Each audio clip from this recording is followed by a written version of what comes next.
Hello বন্ধুরা, আসসালামু আলাইকুম। আবারও নতুন একটি ভিডিও নিয়ে আপনাদের সামনে হাজির হয়েছি। MH medicine and health tips থেকে সবাইকে জানাই স্বাগত। আজকে আপনাদের জানাবো অ্যাম্বোলিট। এই সিরাপটি মানবদেহের জন্য কি কাজ করে, এর মধ্যে কি উপাদান রয়েছে, কোন কোন রোগের জন্য নির্দেশিত, খাওয়ার নিয়ম, সংরক্ষণ, সতর্কতা, পার্শ্ব প্রতিক্রিয়া বিস্তারিত জানানোর চেষ্টা করব। একটু সময় নিয়ে আমার এই ভিডিওটি দেখুন, অবশ্যই উপকারে আসবে। অ্যাম্বোলিট এই সিরাপটির মূল উপাদান রয়েছে অ্যাম্ব্রক্সল হাইড্রোক্লোরাইড। অ্যাম্বোলিট সিরাপে প্রতি 5 মিলি সিরাপে রয়েছে অ্যাম্ব্রক্সল হাইড্রোক্লোরাইড বিপি 15 মিলিগ্রাম।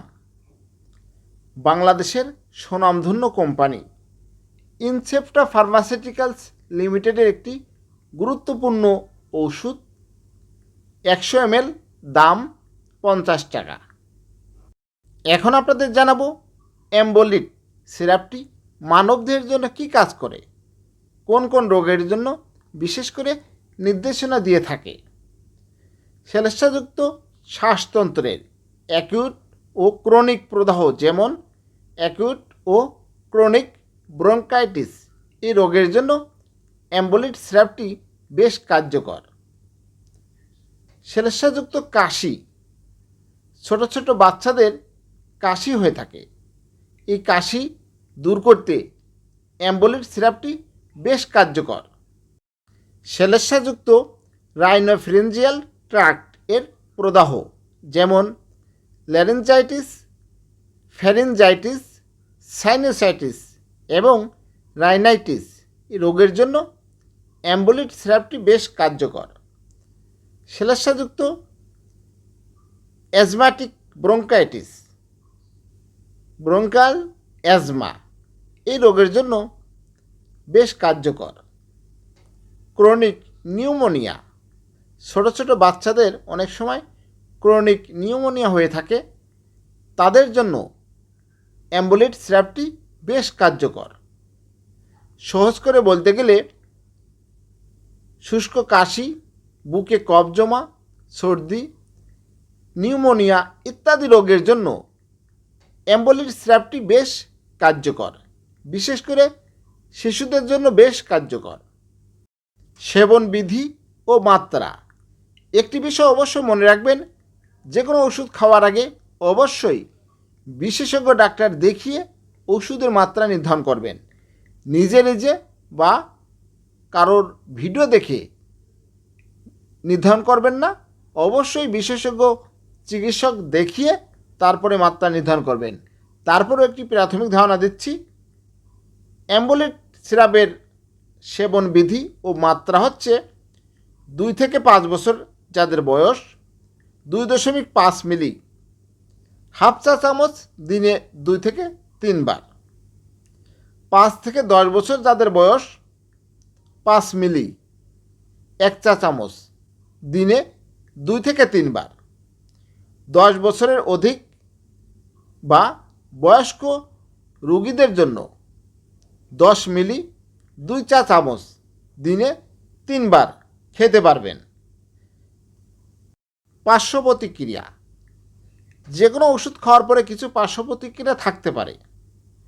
অ্যাম্বোলিট সিরাপটি খাওয়ার পরে কিছু পার্শ্ব প্রতিক্রিয়ার মধ্যে দেখা দিতে পারে কিছু কিছু ক্ষেত্রে পরিপাকতন্ত্রে বিভিন্ন পার্শ্ব প্রতিক্রিয়া, যেমন পেট ব্যথা, পেট ভরা ভাব দেখা দিতে পারে, কদাচিৎ অ্যালার্জি, যেমন ইরাপশন, চুলকানি, অ্যানজিও, নিউরোটিক ইডিমা হতে পারে। সতর্কতা, গ্যাস্ট্রিক ও ডিওডেনাল আলসার রোগীদের এবং খিঁচুনি রোগীদের সাবধানতার সাথে অ্যাম্ব্রক্সল দেওয়া উচিত। যাদের যকৃত ও বৃক্কের কার্যক্ষমতা অপর্যাপ্ততা রয়েছে, তাদের ক্ষেত্রে সাবধানতা অবলম্বন করা উচিত। গর্ভাবস্থায় ও স্তন্যদানকালে ব্যবহার।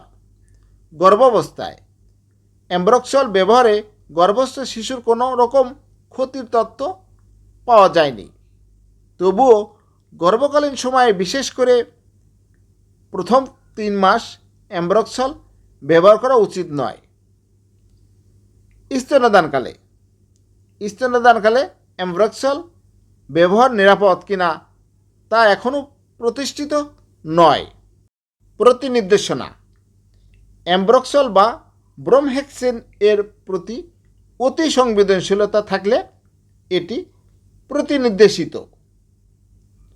সাবধানতা: যে কোনো ওষুধ সাবধানতার সহিত সেবন করা উচিত। সংরক্ষণ: 30 ডিগ্রি সেলসিয়াস তাপমাত্রার নিচে সংরক্ষণ করুন। আলো থেকে দূরে শুষ্ক স্থানে। সকল ওষুধ ছোট ছোট শিশুদের নাগালের বাইরে রাখুন। হ্যালো বন্ধুরা, একটি বিষয় মনে রাখবেন, এই ওষুধটি খাবারের পর গ্রহণ করা উত্তম। আজকে আপনাদের জানালাম অ্যাম্বলিড সিরাপটি মানবদেহের জন্য কী কাজ করে। বিশেষ করে ছোট ছোট শিশুদের জন্য কাশি, বুকে কফ জমা, নিউমোনিয়া, ব্রঙ্কাইটিস ইত্যাদি রোগের জন্য বেশ কার্যকর। অ্যাম্বলিড সিরাপটি ক্রয় করার পূর্বে প্যাকেটের গায়ে মেয়াদ আছে কিনা দেখে ক্রয় করবেন এবং সুস্থ থাকার জন্য বেশি বেশি বিশুদ্ধ পানি পান করবেন। আমার ভিডিওটি যদি ভালো লাগে, নতুন কোনো ভিডিও পেতে আমার চ্যানেলটিকে সাবস্ক্রাইব করে রাখুন, লাইক, কমেন্ট, শেয়ার করুন। সুস্থ থাকুন, ভালো থাকুন। আজকের মতো বিদায় নিচ্ছি। আল্লাহ হাফেজ।